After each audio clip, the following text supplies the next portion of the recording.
que el Señor nos ha regalado, ¿verdad? Y vamos a iniciar la escuela bíblica dominical. En esta ocasión pues vamos a tener el estudio en Filipenses capítulo 2. Filipenses capítulo 2.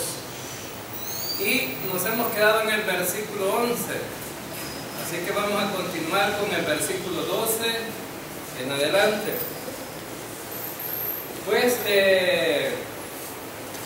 en este estudio, ¿verdad?, de Filipenses capítulo 2, del 12 al 18, vamos a ver algo de la vida práctica del creyente. Porque este pasaje es muy controversial. Muchos predicadores en el internet, en los medios sociales, cuando vamos a revisar, hablan de que hay que ganar la salvación, ¿verdad?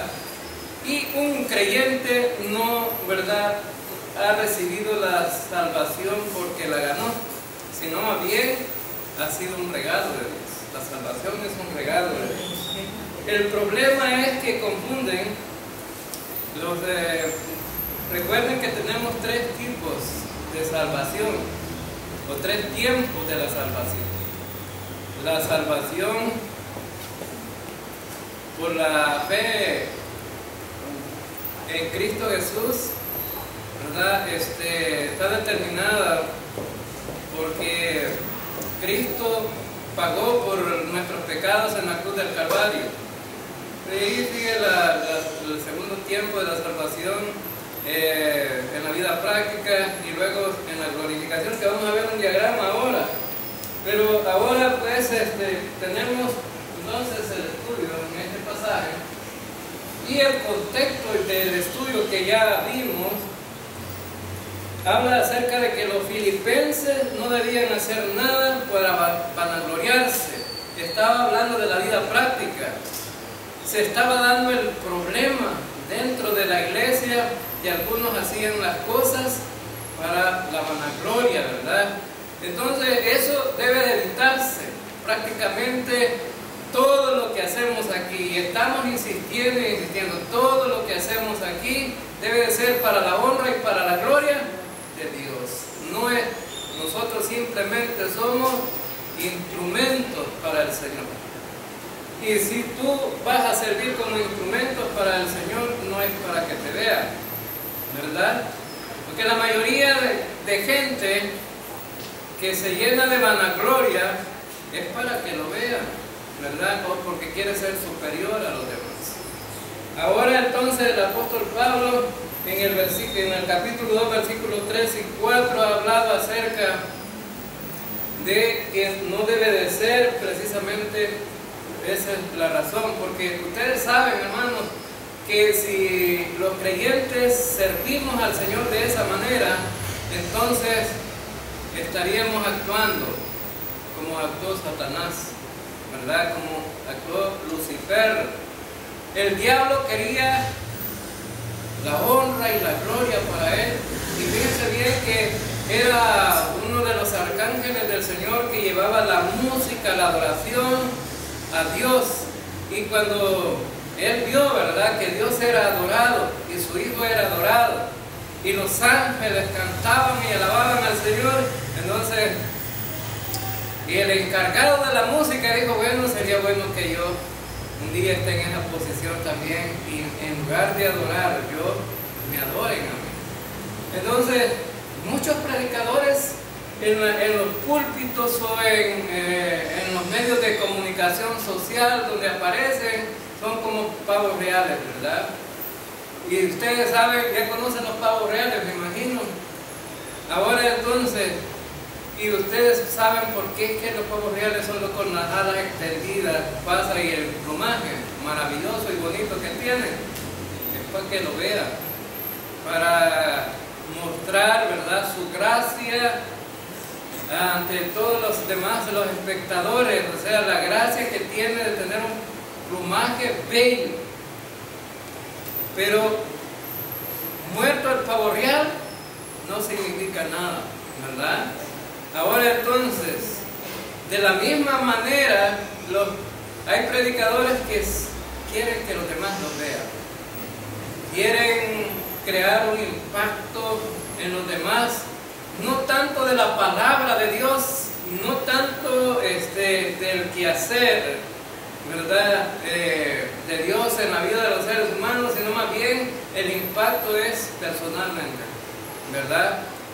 Que digan que fulano y fulano van a ser máximo predicador o cualquier máximo servidor, y Satanás quería ser igual a Dios de esa manera, ¿no? Cuando actuamos de esa manera, con vanagloria, entonces estamos en esa situación de Satanás. También dice que debemos de ver la vida cristiana, ¿verdad?, de un punto de vista diferente a los humanos. La vida cristiana tiene que ser en la vida práctica, en el servicio, como superiores a los demás, ¿verdad? Como superiores a los demás. Ahora entonces, se trata entonces que si nosotros vamos a servir, tenemos que bajarnos, ver a los demás como, ¿verdad?, como superiores. Significa entonces que yo me someto abajo y veo a los demás, ¿verdad?, arriba. Entonces, muchos de nosotros a veces somos malcriados porque dejamos a Dios abajo o a Cristo abajo y nosotros nos sentamos en el trono, ¿verdad? Y eso no puede ser así. También, el punto número 2 que vimos en el estudio pasado es que Pablo hace una exhortación a los filipenses, y la exhortación es que sirvan con amor y humildad, ¿verdad?, con la misma actitud de Cristo. Esa debe de ser la manera de servir a los demás, con la humildad y el amor que Cristo sirvió. Ahora es el máximo ejemplo que podemos tener en las Escrituras de servicio.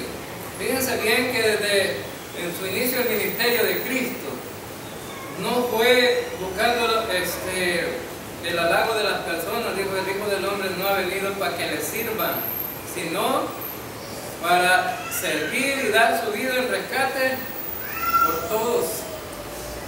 Ese era el propósito de Él.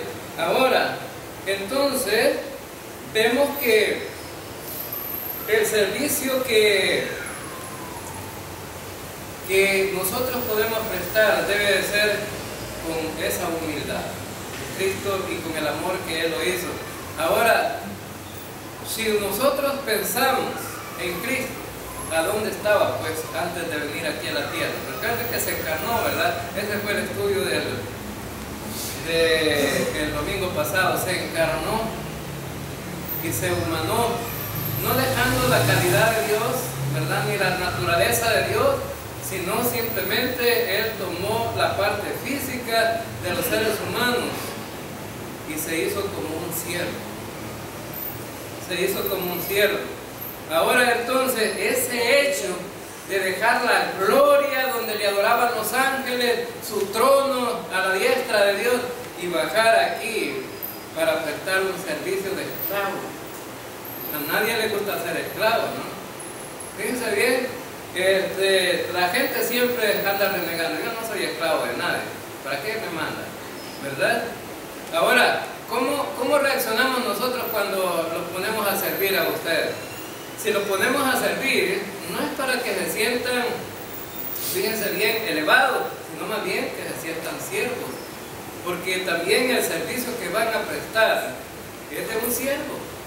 Y si lo prestamos como siervo, entonces estamos en la posición correcta. Porque nosotros no estamos aquí para que nos eleven, sino que debe ser glorificado ¿quién? El Señor, ¿verdad? Entonces, ese fue precisamente el estudio pasado, del domingo pasado. Ubicando esta situación, ahora entonces estamos hablando de la vida práctica de los creyentes. Pero cuando llegamos al capítulo 2, versículo 13, inmediata de muchas veces de las iglesias que no entienden una distinción bíblica, entonces podría decir, entonces miren, la salvación no es por gracia, esa también a través de las obras. La salvación es un regalo de Dios, hay que ganarlo, ¿verdad? Porque ¿qué dice? Bueno, el siguiente dice Filipenses, versículo 12 y versículo 13, ¿qué dice?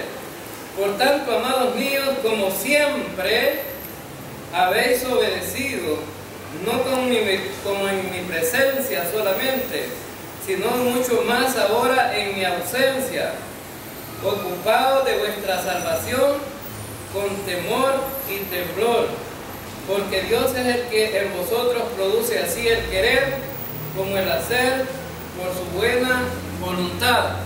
Ahora dice en Filipenses capítulo 2 versículo 12 que hay que ocuparse de la salvación, hay que ocuparse de la salvación y con temor y temblor. Y esta palabra temor y temblor la gente la toma en una posición equivocada también. Ahora entonces, Pablo sabía que estos hermanos eran obedientes, ¿verdad? Y sabía que aunque él estuviera en su presencia o no estuviera, esta gente obedecía. Hacer las recomendaciones que él pudiera hacer a través de enviarles una carta o enviar un mensaje a ellos. Ahora entonces dice, como siempre habéis obedecido. Entonces Pablo tenía muy claro eso, que esta gente era obediente. Ahora dice, no como en mi presencia solamente, sino mucho más ahora en mi ausencia. Y así, ¿verdad? Somos los miembros de la iglesia bautista, ¿verdad? También obedientes. Ojalá que fuéramos igual a los filipenses, la vida de la iglesia funcionara mejor, ¿verdad? Ahora entonces, porque una cosa es cuando está el pastor enfrente y cuando no está. Me dice un hermano, hoy no hago reuniones, me dice, ya con las mujeres porque cuando vienen a pelear vienen. Entonces eso no es estar actuando como creyentes, sino como inconversos. Porque vamos a ver aquí que nosotros somos luminares en el mundo. Ahora dice, una discusión por una cosa tan sencilla, por hacer un refrigerio, por comprar unos regalitos, por hacer una cosita tan simple, ¿verdad? No. Entonces, ahora entonces,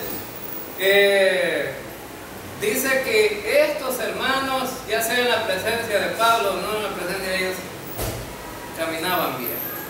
Hay algunas, pero había dos mujeres, yo no sé por qué las mujeres son tan peleonas. Había dos mujeres que las vamos a ver en el capítulo 4, que solo peleando pasaban. Por eso Pablo les aconseja, ¿verdad? Que dejen de pelear. Ya lo vamos a ver más adelante. Ahora por cualquier motivo agarran, ¿verdad? Una cosita tan pequeña y la hacen como todo el mundo. Ahora entonces, dice que la recomendación de Pablo ahora después de haberles argumentado cómo deben de actuar ustedes en el servicio, cómo tenemos el ejemplo mejor de Cristo, que cómo sirvió, ahora ocúpense de su salvación con temor y temblor, o sea, de acuerdo a la perspectiva de Dios, no de acuerdo a nuestra propia perspectiva. Ahora entonces, después de haberle dicho, no es para que los miren a ustedes, sino quien debe de ser exaltado es Cristo. Ocúpense de esa salvación de esa manera. Ahora entonces, y fíjense bien que aquí dice que habla acerca de la salvación. Quisiera que viéramos este versículo. ¿Cómo es que una persona es salva? ¿Cómo es que una persona es salva? Bien, entonces, veamos ahí en Efesios capítulo capítulo 1, versículo 13, dice: en Él también vosotros, habiendo oído la palabra de verdad, el evangelio de vuestra salvación, y habiendo creído en Él, fuiste sellados con el Espíritu Santo de la promesa. En primer lugar, para ser salvo, ¿qué se necesita? ¿Qué? ¿Ah? Creer. Pero para creer, ¿qué se necesita? Un objeto. Haber oído el qué? El evangelio. El evangelio, ¿verdad? Haber oído, porque este versículo lo está diciendo, miren, lleva un proceso del punto de la salvación.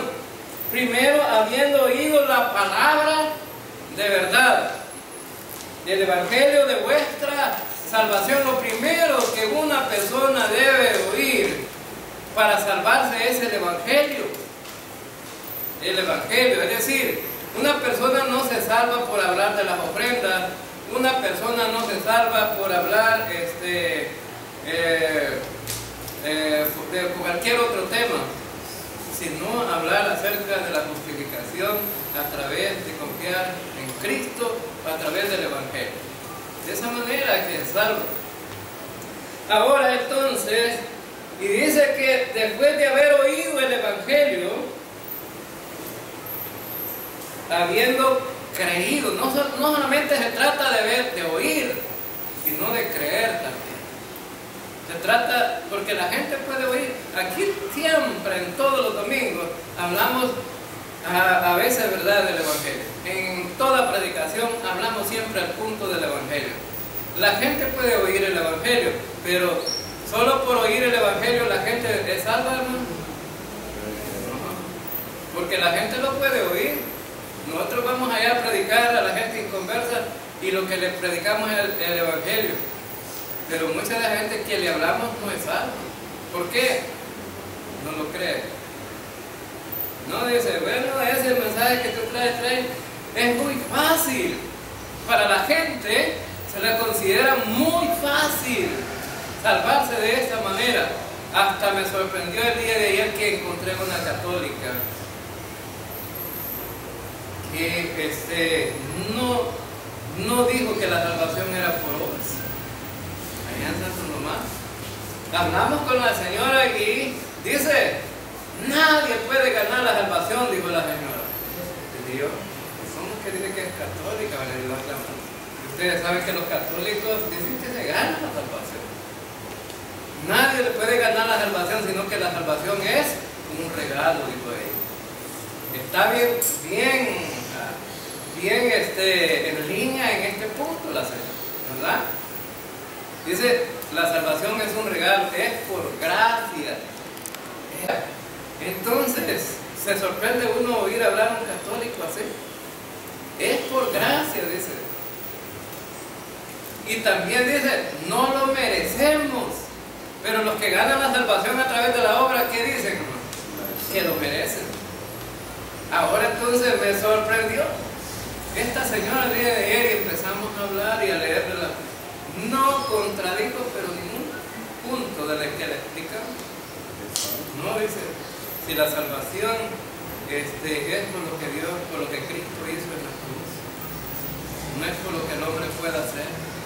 Ahora entonces, vemos que entonces no se trata solamente de oír, sino también de creer el evangelio. Y dice que en él, creído en él, y fuiste sellados con el Espíritu Santo. El sello de garantía es el Espíritu Santo de que una persona es salva y tiene la vida eterna. Es decir, tiene un sello. Nosotros no le podemos ver el sello a nadie, pero ¿quién lo puede ver? Dios sí lo puede. Ahora, puede ver ese sello en cada creyente, cada uno de que ha confiado. Por eso un pastor o cualquier predicador no puede determinar si una persona es salva solamente porque una persona puede pasar enfrente aquí a hacer una oración, o a lo mejor levantar la mano o hacer cualquier otra cosa, ¿no? Porque la gran determinación que Dios tuvo para que las personas estuvieran seguras era el sello del Espíritu Santo. Y entonces solamente uno puede tener convicción, y Dios lo sabe, ¿verdad? Si nosotros hemos confiado realmente. Porque Pablo dijo allá a los Corintios: si ustedes han creído el Evangelio, son salvos, pero si han creído otra cosa, creyeron en vano. Entonces la salvación es a través de creer el Evangelio. Miren el proceso. Entonces, el proceso con que una persona se puede salvar: primero, número uno, oír el Evangelio. Número dos, creer en Cristo. Número tres, ser sellado con el Espíritu Santo. Esa es la manera como una persona se salva. Hay algunas personas que están bien confundidas, dicen: bueno, lo salvamos y después tenemos que pedir el Espíritu Santo en una experiencia posterior. No. El Espíritu Santo se recibe en el momento de creer. Y eso es lo que vimos en el pasaje, ¿verdad? En él también vosotros, habiendo oído la palabra de verdad, el Evangelio de vuestra salvación. Primero oír el Evangelio. Y habiendo creído en él, fuiste sellado. En el momento de creer, ¿qué pasa con el creyente? Ha sido sellado con el Espíritu Santo. No es una experiencia posterior como algunos predican, ¿verdad? Y ese es el proceso. Número uno, oír el Evangelio. Número dos, creer en Cristo. Número tres, ser sellado con el Espíritu Santo. Si una persona no está sellada con el Espíritu Santo, ¿es salva, hermano? No es salva. Aquellos que dicen que están buscando la experiencia de ser sellados con el Espíritu Santo, pues no pueden ser salvos, porque andan buscando lo que a lo mejor no van a poder lograr de ninguna manera, ni con otra experiencia. Y algunas de las experiencias que la gente tiene como motivación, dice: yo ya hablé en lengua, y si hablé en lenguas, entonces que he sido bautizado con el Espíritu Santo. Que el bautismo del Espíritu Santo se recibe también en el momento de creer, ¿verdad? Ahora, entonces, hablar en lenguas no es garantía de que una persona pueda decir: bueno, ahora ya tengo el Espíritu Santo. No, porque no se trata de emociones, no se trata de hablar en lenguas, no se trata de nada. En el momento de creer, una persona recibe el sello del Espíritu Santo. Somos propiedad de Dios. Somos propiedad de Dios. Ahora entonces, veamos otra cosa. ¿Por qué Pablo dice? Porque Pablo dice, ¿cómo Pablo dice aquí que debemos ocuparnos de nuestra salvación con temor y temblor? ¿Cómo es que dice Pablo? Bueno, vamos a ver este diagrama. Fíjense bien, esto está hablando de los tres tiempos de la salvación. Un creyente se salva en tres tiempos. La primera salvación está hablando de la salvación aquí, en el tiempo pasado, de la pena del pecado para ir al infierno, ¿no? O sea que cuando nosotros confiamos en Cristo, es que nos estamos salvando de la pena del pecado. El pecado nos llevaba a la muerte, y lo más seguro que nosotros íbamos al infierno, ¿verdad?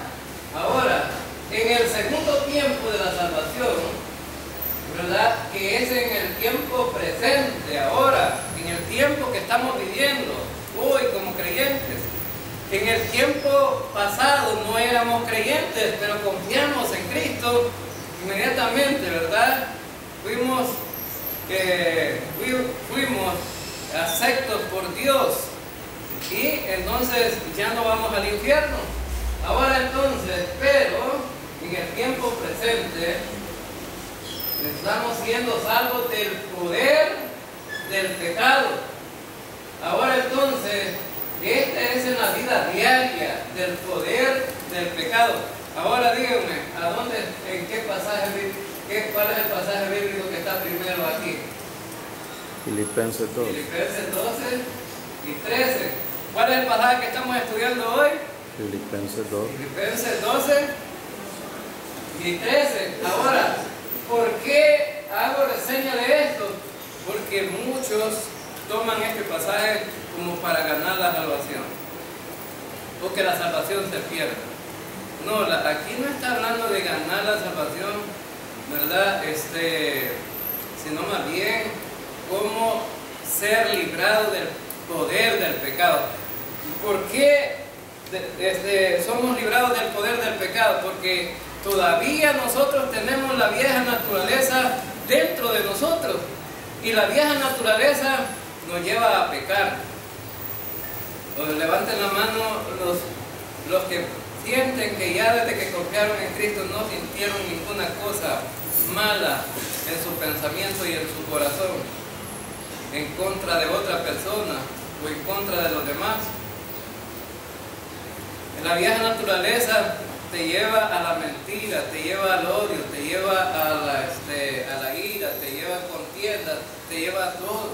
¿Se enojan todavía los creyentes, hermanos? Claro que sí. Entonces, por eso es que está hablando del tiempo, o sea, de la liberación del poder del pecado en nuestra vida. Pablo ya ha hablado acerca de esto, de cómo liberarse del poder del pecado en nuestra vida. Bueno, pero vamos a ver, el tercer tiempo está en el futuro y vamos a ser salvos de la presencia del pecado. Es decir, que eso tiene que ver no aquí en la tierra, sino que en el cielo. Cuando estemos allá, ya no vamos a pecar. Mientras estemos aquí, vamos a pecar.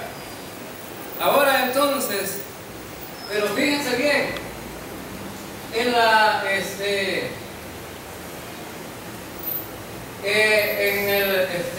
el primer tiempo de la salvación hemos puesto nuestra fe en Cristo, hemos recibido el regalo de la salvación a través del sacrificio de Cristo. Cristo murió por los pecados pasados, presentes y futuros. Por todos los pecados murió Cristo. No hay ningún pecado por lo que no haya muerto Cristo. Ahora, en el segundo tiempo de la salvación, este tiempo es para glorificar a Dios. Es lo que hemos estado hablando, recuerden.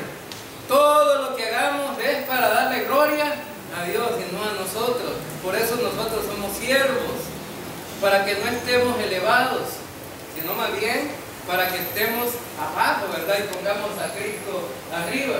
Ahora, un creyente, después de que ha sido salvo, aquí en el primer tiempo de la salvación, puede glorificar a Dios leyendo la Biblia, tiene una nueva naturaleza, que esta nueva naturaleza la puede utilizar para la vida cristiana, para no hacer lo que la vieja naturaleza hace. O sea que la vieja naturaleza con la nueva naturaleza están en una constante lucha, ¿verdad? En la vida cristiana. Ahora, y la vida cristiana se vive nada más por la fe y con la ayuda del Espíritu Santo, la ayuda del Espíritu Santo.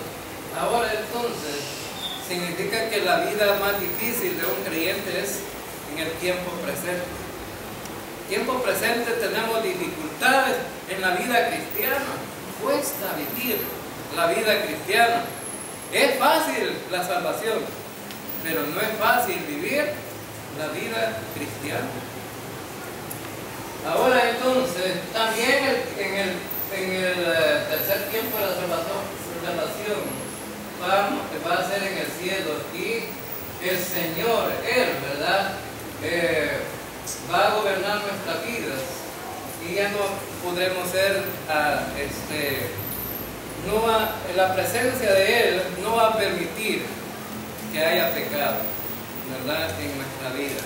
Es más, nosotros vamos transformados con cuerpos nuevos de aquí para estar en la presencia del Señor. Y esos cuerpos nuevos no pecan. La nueva naturaleza no peca. Ahora entonces, y esa es la gran bendición que tenemos. En el primer tiempo de la salvación está hablando de la justificación. Hemos sido justificados a través de la muerte de Cristo. De esa manera, ¿verdad? Hemos sido declarados sin culpa delante de Dios. Delante de Dios ya no ve nuestros pecados, sino que ve la sangre de Cristo, ¿verdad? En el segundo tiempo de la salvación, está hablando acerca de la santificación. De la santificación. Ya tenemos una santificación posicional, pero tenemos que batallar con una santificación práctica, pero nosotros solos no podemos. Esa lucha y esta batalla constante la lleva el Espíritu Santo y la nueva naturaleza, ¿verdad? Porque la vieja naturaleza quiere imponerse. Ahora entonces, y en el tercer punto de la salvación es la glorificación cuando estemos allá en el cielo. Ahí no hay problema. El mayor problema lo tenemos en el segundo tiempo de la salvación. El primer tiempo nosotros no tenemos mayores dificultades en cuanto a la vida pecaminosa, porque somos pecadores, pero Cristo por eso murió, para salvar a los pecadores, y quien logró la salvación fue Cristo. Nosotros simplemente confiar, poner nuestra fe, pero en la vida práctica nosotros tenemos un batallar constante, una lucha constante, todos los días hay una guerra espiritual en nuestra vida, ¿verdad? En el hogar, en la familia, en el trabajo, en cualquier situación, ¿verdad? Hay una guerra espiritual todos los días. Que a mí no me gustó tal cosa, que a mí, fíjate que a mí este trabajo que hiciste no me gusta, y por ahí se va, ¿verdad?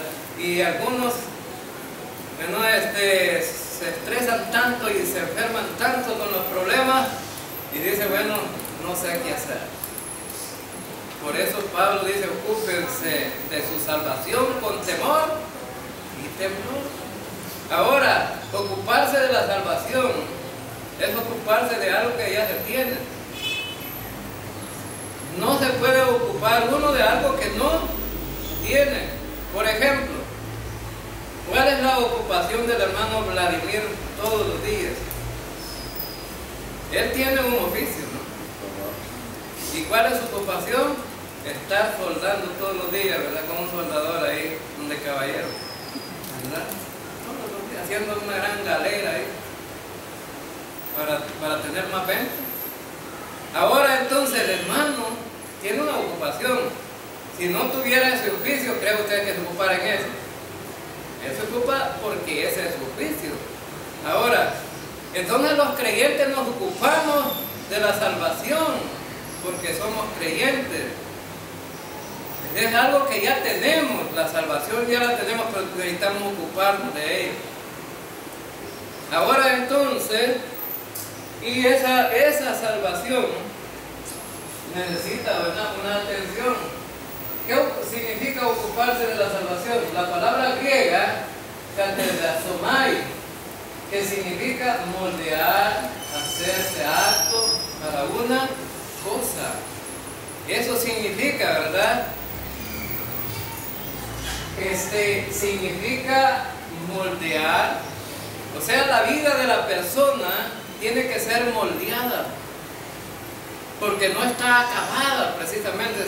Empezamos nosotros como una piedra rústica, pero ustedes se fijan que en el río hay de todo tipo de piedras. Si van al río se van a dar cuenta que hay unas piedras todas borroñosas, ¿verdad? Ásperas. Hay unas piedras bien lisitas, pero ustedes piensan que todas las piedras ya estaban lisitas desde el principio.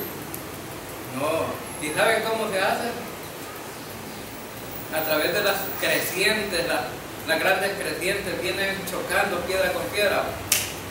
Y ese choque es que permite alisar, que se vuelvan lisas, que no sean ásperas. En la vida cristiana nosotros también enfrentamos un montón de situaciones que necesitan ser pulidas, ¿verdad? Y no somos nosotros, es el Espíritu Santo trabajando en nuestra vida, ¿verdad? Entonces necesitamos ocuparnos de nuestra salvación con temor y temblor. Y sobre todo, ocuparse de la salvación tiene que ver en los aspectos prácticos de lo que hacemos como creyentes. Ocuparnos de la oración, ocuparnos de la predicación, ocuparnos con nuestros dones al servicio del Señor, ocuparnos en todo lo que tiene que ver un creyente. Ahora, ¿creen ustedes que si un creyente va al carnaval de San Miguel, se va a pulir como creyente? Allá se va a hacer más áspero. No. Parte de la salvación es no dejarse de congregarse, asistir a los cultos, estudiar la palabra. Es decir, miren, en los salmos hemos estado estudiando y ayer estuvimos estudiando que la palabra es fundamental para la vida de un creyente. Si una persona no ve la palabra con responsabilidad, va a andar perdido. Dice que la palabra es nuestra guía para nuestra senda, nuestro camino, es nuestro camino. Es decir, pero un camino correcto a través de la palabra. La gente que busca cualquier cosa para caminar la vida cristiana va a fracasar. Ahora entonces, también, bueno, llegamos ahí. En esas ilustraciones me interesaba que pudieran verlas. ¿Por qué? Porque como creyentes estamos llamados aquí en el versículo 12, dice en la versión, esta versión es una versión que se llama la Biblia de la Nueva Jerusalén. Dice en el versículo 13, pues es Dios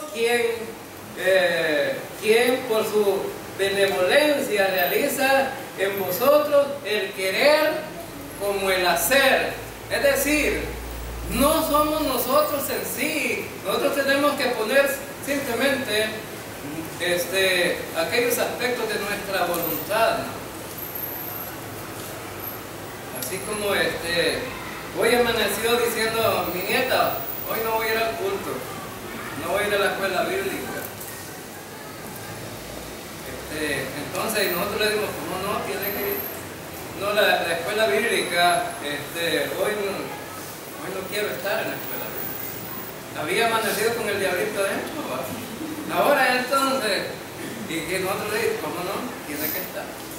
Ahora entonces, porque allí ella todavía no domina su propia voluntad, tienen que ser los padres. Ahora, pero nosotros adultos, hermanos, ya no necesitamos que otro nos esté doblando la mano, ¿verdad? Ya estamos adultos. Pero ¿quién es el que produce todo, hermano? Tenemos que tenerlo claro.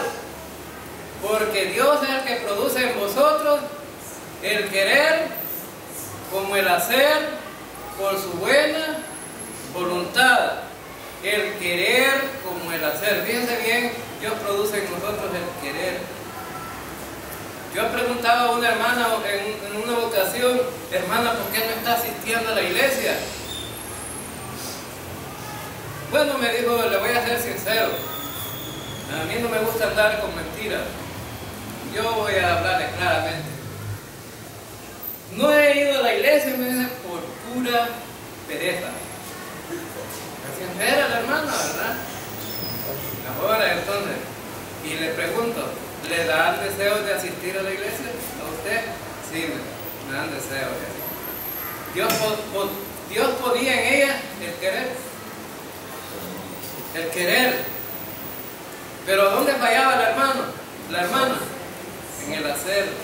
Dios produce el querer como el hacer. Entonces, el hecho de querer estar en el culto, ya estaba la motivación ahí. Pero decía, miren hermano, ¿sabe qué fue lo que me detiene?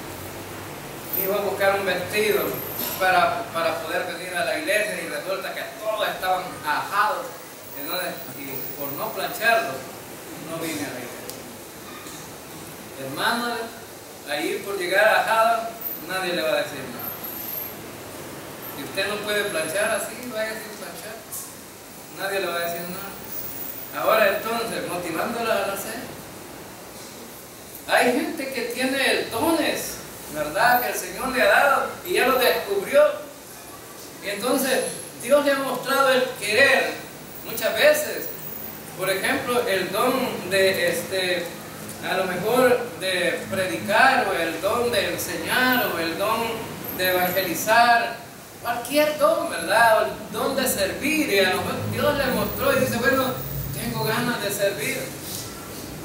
Pero entonces ahí está la motivación de Dios, ya le ha dado un don.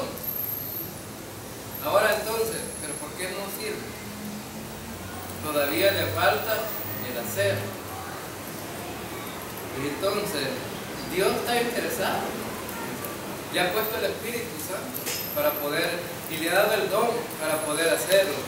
Ahora entonces, y es por la buena voluntad de Dios, por la buena voluntad de Dios. Ahora entonces, no es porque lo hemos ganado, porque, ¿verdad? Yo soy el mejor. No, es por su buena voluntad. Todo lo que tenemos, hermanos, no hemos ganado nada. Todo ha sido un regalo de Dios. Ahora entonces, y dice el versículo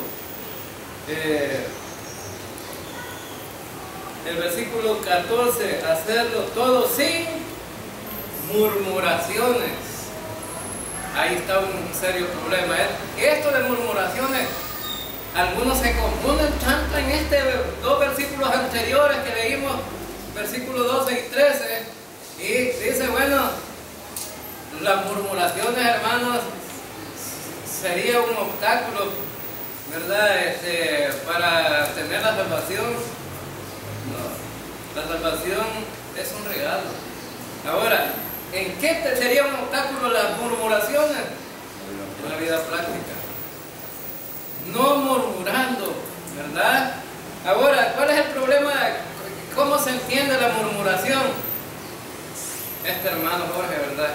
Que solo a mí me pone. No puede poner a otro, como que no tiene ojos para ver a nadie más en esta casa, ¿verdad? Solo a mí me pone, ¿verdad? Y no están murmurando. Hermanos, no están haciendo las cosas para mí, sino para quién las hacen ustedes, para el Señor. Entonces, cuando usted murmura, no está murmurando en contra de mí, está murmurando en contra de Dios. Porque Dios es el que le dio el don, le ha dado el privilegio. Ahora entonces, dice, no con murmuraciones. Dice, háganlo todo sin murmuraciones.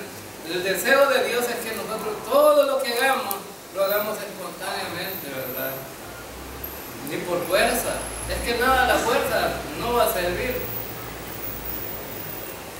Uno de los quizás privilegios desafiantes que tienen las hermanas que cuidan a los niños. Estar cuidando a los niños no es nada fácil, ¿no? Y a lo mejor les va a causar molestia a algunos de los niños inquietos allá. Pero entonces, el Señor dice, no, con murmuraciones no, ¿verdad? Porque si no, no va a ser el trabajo bien. Ahora entonces, y qué claro está, ¿no? El Señor quiere que lo hagamos todo sin murmuraciones ni discusiones, para que seáis irreprochables. ni discusiones, ni murmuraciones, ¿verdad? Y sobre todo delante de los demás. Delante de los demás inconversos, sobre todo. Porque fíjense bien, ahora entonces, en el 2000 hubo un terremoto, ¿no? Y el terremoto había venido unos misioneros, uno de Estados Unidos, y uno de Nicaragua, uno de Costa Rica y una salvadoreña, y las teníamos hospedadas ahí en la casa de la esquina, allá de frente a la casa de don Beto Rodríguez. Ellos la estrenaron por esa casa, no había sido estrenada. Entonces, y resulta que en medio del terremoto los hermanos se portaron como que no eran creyentes. Y entonces, y viene la hermanita salvadoreña y los reprende. Hermano, ¿qué pasa? Nosotros somos creyentes, está bien que la gente del mundo salga afligida ahí, salga a la carrera, a la calle y todo. Nosotros somos hijos de Dios, debemos de ver la diferencia. Ahora entonces, y ese es un ejemplo para traer otra cosa a la vida práctica. ¿Quiénes deberían de hacer la diferencia en un mundo perdido, hermano? Los creyentes. Porque vivimos en una, ¿cómo dice la Biblia que vivimos? En una generación perversa, maligna. Así es la generación de este tiempo. ¿Quién debería de hacer la diferencia? Nosotros. Ahora entonces, que la gente, pueda ver algo diferente, ¿no? En los creyentes. Bueno, estos tienen una actitud diferente, un comportamiento diferente, tienen una conducta diferente y tienen un pensamiento diferente al mundo. Fíjense bien que esta señora que evangelizábamos ayer, que dice que es católica, yo soy 100% católica, pero dice, ¿verdad? Cómo se ha arruinado la palabra de Dios. Y fíjense bien que tenemos el concepto nosotros del católico que es como que fuera el mundo, ¿no? Porque después de la misa salen los compadres a tomar cervezas o a hacer cualquier actividad, ¿verdad? Que los creyentes tenemos conceptos, ¿no? Que son del mundo. Ahora entonces, y dice la señora, ¿cómo la gente, los gobernantes y toda la gente importante ha arruinado la palabra de Dios? Nosotros, dice, que leemos la Biblia, que la estudiamos, deberíamos de aplicarla en nuestra vida para ser diferentes a los demás que no la leen ni la practican. Debería de ser diferente a los demás. Dice,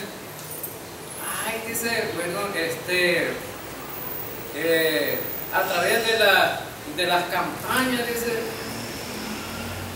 le dan más gloria al hombre y a Dios. Y es cierto eso, hermano.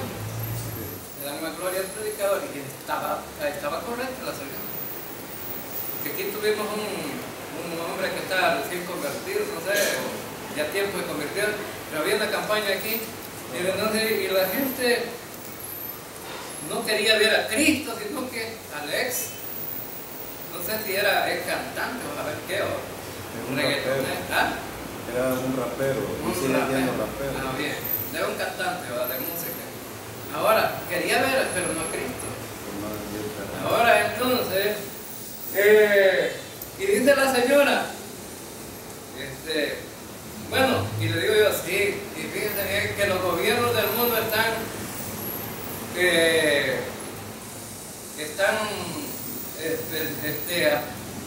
aceptando nuevas leyes para que haya más degeneración. ¿Ves que se están casando las mujeres con las mujeres y los hombres con los hombres? Otra perdición, dijo la señora ahora. Otra perdición. ¿Cómo nos hemos arruinado? Que la señora tenía una actitud mejor que la de un creyente, ¿verdad? Entre comillas. Ahora entonces, y vemos aquí que nosotros debemos de vivir como creyentes y debemos de ser Dice que primero hacer todo sin murmuraciones ni discusiones, para que seáis irreprensibles, sencillos, hijos de Dios, sin tacha en medio de una generación perversa y depravada, dice esta versión, en medio de la cual brillad como estrellas en el mundo, manteniendo en alto la palabra de Dios. Mire, dice que nosotros, ¿a dónde debemos de tener la palabra de Dios? En alto. ¿Y cómo es que se tiene la palabra de Dios en alto? Buen testimonio. Cuando la aplicamos en nuestra vida y cuando somos correctos. Fíjense bien, ¿y tú eres creyente? Ay, de vez en cuando voy a la iglesia, ¿no? ¿Por qué dice la gente así? Porque se considera que no es un buen creyente. Y porque los demás ven esas actitudes negativas, que no está haciendo luz en el mundo. Porque cuando está en la iglesia, tantito, pero cuando está allá afuera, es otro. Como el creyente de la secreta, ¿no? Que después de que salía del culto se metía la Biblia en la bolsa, se sacaba la camisa, se ponía una gorra y caminaba como que ya no era creyente. ¿Y cómo caminaba él? ¿Cómo caminaba la moda? ¿Verdad? La moda. Le agarraba otro caminado, ¿verdad? ¿Y cuál era la moda? Que ustedes vean la caminada, los hipotas hoy en día, pantalones abajo enseñando el calzoncillo, ¿verdad? Antes, no, mire, yo recuerdo que antes, cuando yo me empezaba a criar, enseñar la ropa interior era una gran vergüenza. Y ahora, ¿qué? Miren, tanto hombres y mujeres enseñando la ropa interior. Dígame. Ahora entonces, pero ahora se ve el texto de que ahora ya no somos ignorantes, hermano. Antes, la gente era respetuosa. Y les agarra un caminado enseñando el calzoncillo a los hombres. Ahora entonces, y arrastrando los pantalones, ¿no? Y ese caminado no es que nacieron así, es una moda. No es que la gente haya caminado, ya naturalmente Dios nos ha hecho como caminemos cada quien, ¿verdad? Pero cuando todos caminan iguales, ¿qué es lo que ha pasado, hermano? Es una moda. Ahora entonces, y vemos aquí, no, debe de, sin tacha, la palabra tacha es que nadie le puede decir nada en contra, ¿verdad? Ya no, nadie le puede decir, bueno, pues, ¿eras un ladrón antes? Sí, antes. ¿Y ahora? No, ya no soy ladrón. Ahora he cambiado, mi vida ha cambiado, soy un creyente, ¿verdad? Ya no puedes decir de mí eso, porque eso era antes, ahora ya no. Y entonces, ahora, eso significa que esa tacha que tenía antes fue quitada, ¿verdad? Ahora entonces, porque en este mundo tenemos que ser luz. Imagínense ustedes la comparación que hace esta versión de la Biblia. ¿Cómo dice que somos los creyentes en el cielo? Como estrellas en la noche. En las noches que se ven las estrellas, recuerden ustedes. En la oscuridad, ¿cómo se ven las estrellas? Preciosas, ¿no? Iluminan el firmamento. Ahora, así de esa manera deben de vivir ustedes en este mundo, iluminando a los demás. Ustedes son la luz del mundo, dijo Jesús, ¿verdad? Ustedes son la luz del mundo. Iluminen a los demás. Ahora entonces, y dice, teniendo en alto la palabra de Dios. ¿Y por qué, hermano? Con esto voy a terminar. ¿Por qué teniendo en alto la palabra de Dios? El cielo y la tierra pasarán, más mi palabra no pasará. Es eterna. Y recuerden ustedes que esa palabra también es la que te gusta. Ahora entonces, por eso necesitamos tener en cuenta que esta recomendación de Pablo es para nosotros también. Es para nosotros. para la vida cotidiana práctica. Si antes usted hablaba como hablábamos del mundo, ya no hable así. Porque de repente se juntan unos creyentes y dejan de hablar como creyentes y hablan como el mundo. Y de repente, bueno, la gente dice que no son creyentes, miren cómo están hablando. ¿Cómo que no son creyentes? Bien, entonces vamos a quedarnos aquí, vamos a continuar en los siguientes versículos.